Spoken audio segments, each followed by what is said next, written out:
Hello, beautiful people! A question I get asked a lot while I'm streaming is if RuneScape is still worth playing. In the moment, I honestly never know how to answer adequately, and I feel like I never do them justice because there's just so much that can be said.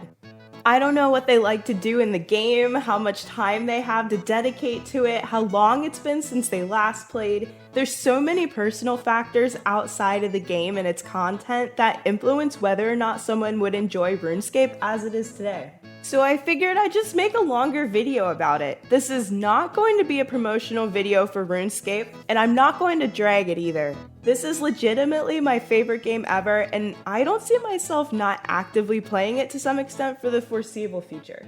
If you're considering getting back into RuneScape, here's my honest opinion as a very active player for a few years in a row now.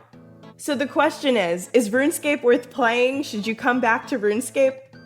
Long story short, yes and no. It honestly depends on what type of player you are and what you like to do, so that's what I'm going to talk about. So, like I said, I play a lot of RuneScape and I played very consistently for the last several years, and I think it's important to give you kind of some insight into what my perspective is. I should be getting my 5-year loyalty crown this year, which means that I've subscribed to RuneScape membership for 5 years in a row, and I've done a lot in the game. I am, of course, maxed. I have the Master Quest cape, the comp cape, and trim comp, and I do pretty much everything in the game, at least a little bit. I have 3.6 billion XP currently, slowly but surely working on 5.6, well, 5.8 after necromancy, and I have done some clue scrolls. I am not a big clue scroller, it's just not my favorite activity in the game, but I don't hate them, I just don't love them. So enough about me, let's go ahead and start talking about RuneScape. So for the last long time now, RuneScape has been following a very aggressive update schedule. There's been a lot more quests than in the past, more skill updates, huge skill updates, new skills, and reworks to old skills in the game. There's been more bosses, more frequent events, and so many quality of life changes in the game. There's like literally always something happening these days when you log in. Whether it's good or not is subjective, but there's always something special or new happening.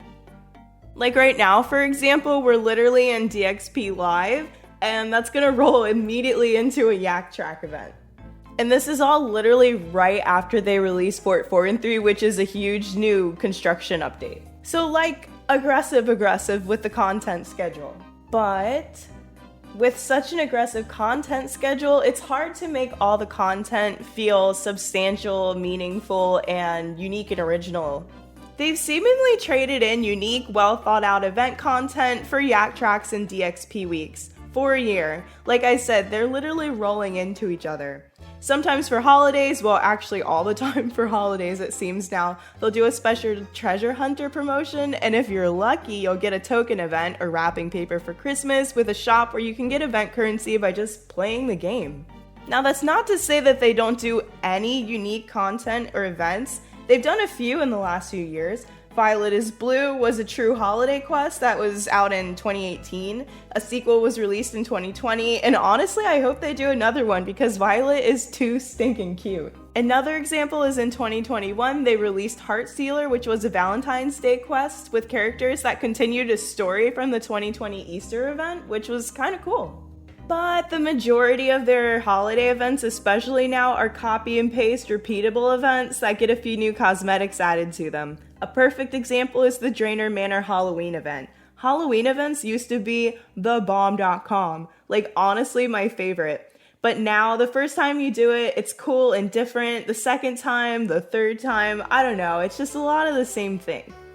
So basically, if you love event cosmetics, you're going to love how the events are now. If you love participating in the event activities, well, I don't know, it is what it is. It's a lot of AFK and just playing the game how you normally would, so maybe that's a thing you like. And if you didn't like events but you wanted the rewards, well, a lot of the events these days you get the rewards without having to participate in anything special outside of what you would normally do in RuneScape, so that's a win. This next section is going to be pretty short. If you loved RuneScape minigames in the past, there's some great ones. Actually, they're a lot of fun. However, they're mostly dead these days. Mostly. There's a few that you can still join in on, like Castle Wars, especially when they're in Spotlight. But otherwise, minigames are mostly a ghost town. So let's talk about something positive. If you like to PvM and love good challenges, now is a great time to come back to RuneScape. Elder God War Dungeon was super well done with a lot of really fun bosses. The Archglacior and Zamrock added new Enrage achievements and challenges to the game. Oh yeah, spoiler alert, Zamrock is a boss now. And there's a lot of chances for big drops from all of the bosses, like Magma Tempest from Zuk, the Fractured Staff of Armadyl from Karapak, and the Bow of the Last Guardian from Zamrock, just to name a few. And depending on how long it's been since you last played, there's even more new bosses like Raksha and the Rex Matriarchs. And that's just the new bosses. A lot of the new combat content has also made older low-level bosses profitable in the game, introducing new money-making methods like getting the rings from Dagannoth Kings and even the Amulet of the Forsaken from the OG Barrows brothers. There's also been a lot of quality of life changes made to combat in the game that have made PvM much more comfortable for average players and allow you to sweat if you want to, but you don't necessarily have to. Just a few examples are the passive Ring of Vigor, the Infernal Puzzle Box, no more adrenaline stalling, higher tier weapons, new spells, new arrows, there's a lot. One thing that I have noticed that is really great is that they do seem, in terms of PvM, to be thinking about different types and skill levels of players. Zamrock is a perfect example where you can go from literally story mode to up to near endless and rage. And there's high scores, there's a competitive aspect. You can just tell that they thought about the different skill levels of players in the game when they made the boss. This feels like the golden era of PvM. Now let's talk about everyone's favorite part of the game, quests. I'm just kidding. I don't know why people don't like quests so much. Actually, let me know in the comments if you don't like quests, why you hate them so much, because I found that that's a very strong opinion that a lot of people have. Personally, I love quests, and I think RuneScape, after playing a few different games, well actually many, I think RuneScape has some of the best quests that like any games have. Anyways, getting down off my quest soapbox. That said, and as a person who feels very strongly about RuneScape questing, I have been very disappointed in the quests that they've put out the last few years. Now that's not to say that all the quests have been bad, because you can't take everything as a whole and just say that it's not good or that it's great. Some of the quests have been amazing, very informative, so much good lore. We learned the true identity of Grigorovic, which was a huge plot twist, never expected that. My jaw was on the floor. We stopped the literal end of the world, and we had some cute, funny stories the last few years, including the actually hilarious Lime King quests that, in my opinion, are very underappreciated. The Legacy of Zamorak series that just wrapped up was actually a good story, and the rewards were amazing. But in my opinion, most of the quests and mini-quests in the last few years have been generally short or involved a lot of running around, talking to people, basically like novels, and they have some simple puzzles, simple combat, except for the Saren fight in Extinction. That was some bull. Anyways, they just don't make master quests like they used to, is what I'm saying. But again, that's not everything. City of Seniston in 2021 was a great quest, like a quester's quest. There was puzzles, like good puzzles, there was lore. It felt important, and the rewards were just out of this world. It's amazing. The new questline that they're starting now, without spoiling anything, doesn't involve the gods, or at least doesn't seem like it will now. I mean, I don't know where they're going with it. And we'll see if the characters in the game can support a great story, but so far it seems like it's been kind of lackluster, and that's unfortunate because, like I said, I love quests. I came back to RuneScape with the sole goal of getting the Master Quest Cape. But you know, like I said, I'm not dragging them, I'm just being honest, and I'm holding out hope that they're just building up to something bigger and better. Enough about quests, let's move on. This is another short one. If you like clue scrolls, you're gonna be super rich if you come back and do them now. That's really it. They don't touch them often with updates, sometimes, and it's mostly indirectly affecting clue scrolls, like quality of life changes that make clue scrolls more efficient. They're still good, they're still very chill, relaxing almost. There's been a few changes, like I said, that helped, like the dive ability and the quest point cape teleports, for example. But yeah, they're clue scrolls. They're clue scrolls. Yes. So let me talk to my skillers. If you like skilling, there have been so many updates, and they've honestly been doing just more even than maybe they need to. a great job in the skilling department, honestly.